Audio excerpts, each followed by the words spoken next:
दोस्तों, एक सूत्र से जानकारी मिल रही है कि पहले चरण के मतदान के बाद बीजेपी के लिए ग्राउंड से बेहद ही खराब प्रदर्शन की खबरें सामने आ रही है। उसी बीच पीएम के ट्वीट ने इस घबराहट पर भी मोहर लगा दी है। सुनने में आ रहा है कि आज देर शाम मोदी, शाह और नड्डा की एक अहम बैठक भी बुलाई गई थी। किसी नई रणनीति पर चर्चा की खबर भी है। याद रहे कि कल 21 राज्यों की 102 सीटों पर मतदान हुआ और जितनी भी ग्राउंड रिपोर्ट अभी तक आई है उनमें इंडिया गठबंधन बीजेपी से बहुत ही आगे निकलता हुआ नजर भी आ रहा है।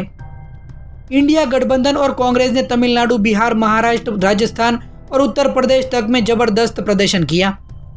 जो आसपास हो रहा है वो बदलते हुए वक्त का प्रतीक है। एक्सिस माई इंडिया के प्रदीप गुप्ता को अपना वो ट्वीट डिलीट करना पड़ा जिसमें बीजेपी 13 राज्यों में अपना जनाधार खो रही है। बीजेपी प्रत्याशियों का खुलेआम ये कहना कि मेहनत करनी पड़ेगी क्योंकि कोई मोदी फैक्टर नहीं है, उसी बात की पुष्टि करता है जो हम लगातार कह रहे हैं। 10 साल सत्ता में रहने के बाद नरेंद्र मोदी के पास आज भी कांग्रेस को कोसने के सिवा कहने को और कुछ भी नहीं है और ऐसा काम नहीं किया जिसको वो गिनाया जाए। कोई बड़ी उपलब्धि नहीं जिन पर चर्चा करें। इंटरव्यू से लेकर चुनावी सभा में भी मोदी बेहद ही थके, उबे और ऊर्जा विहीन नजर आ रहे हैं। शायद उम्र का तकाजा हो गया है। ऐसा लगता है कि जैसे एक बुजुर्ग आदमी को जबरदस्ती ठेला जा रहा है। ना रैलियों में तालियां बज रही है, ना इंटरव्यू में कोई बड़ी हेडलाइन निकल कर आ रही है। लाखों कोशिश के बावजूद नैरेटिव सेट नहीं हो पा रहा है।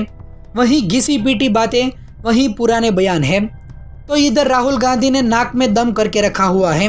कभी गाड़ी में, कभी सड़क पर, सीधे डायरेक्ट जनता से संवाद, उनकी बातों में ऊर्जा है।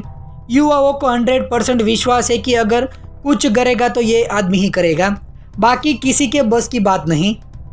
कांग्रेस के बेरोजगारी, महंगाई, गरीबी को खत्म करने के प्लान पर लोगों को विश्वास हो चला है। देर से ही सही, लेकिन संविधान के साथ खिलवाड़ कितनी तबाही मचाएगा ये भी लोग समझ गए हैं। जनता सब कुछ समझती है, चुप रहती है और समय पड़ने पर बड़ा बदलाव भी करती है। उस बड़े बदलाव की पहली आहट कल पहले चरण के मतदान के बाद जोरों जोरों से गूंज रही है।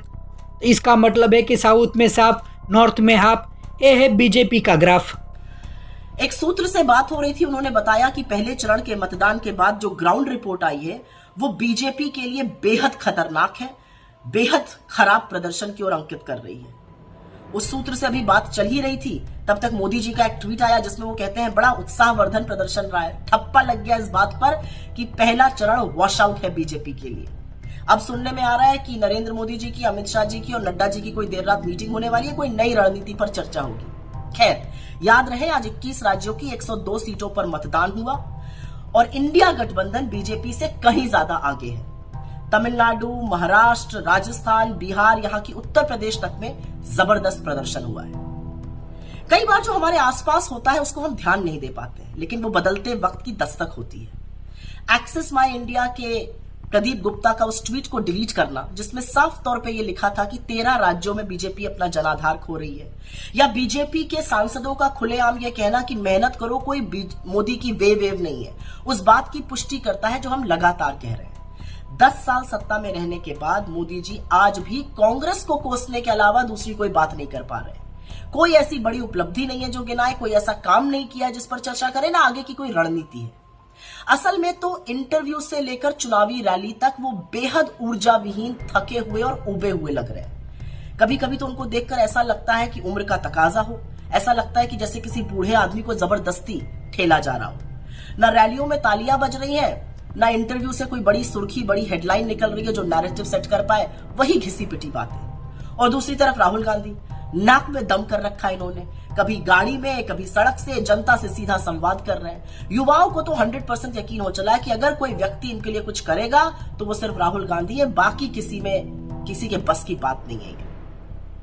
कांग्रेस के बेरोजगारी, महंगाई और गरीबी खत्म करने के प्लान पर लोगों का विश्वास हो चला है।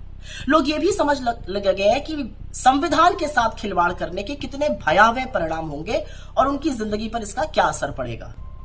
तो ये जो जनता है ना, ये जो पब्लिक है, ये सब समझती है, जानती है, बूझती है, चुप रहती है और समय आने पर बड़ा बदलाव करती है।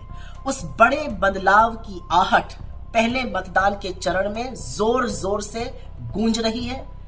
बीजेपी साउथ में साफ है, नॉर्थ में हाफ है और यही भारतीय जनता पार्टी का ग्राफ है।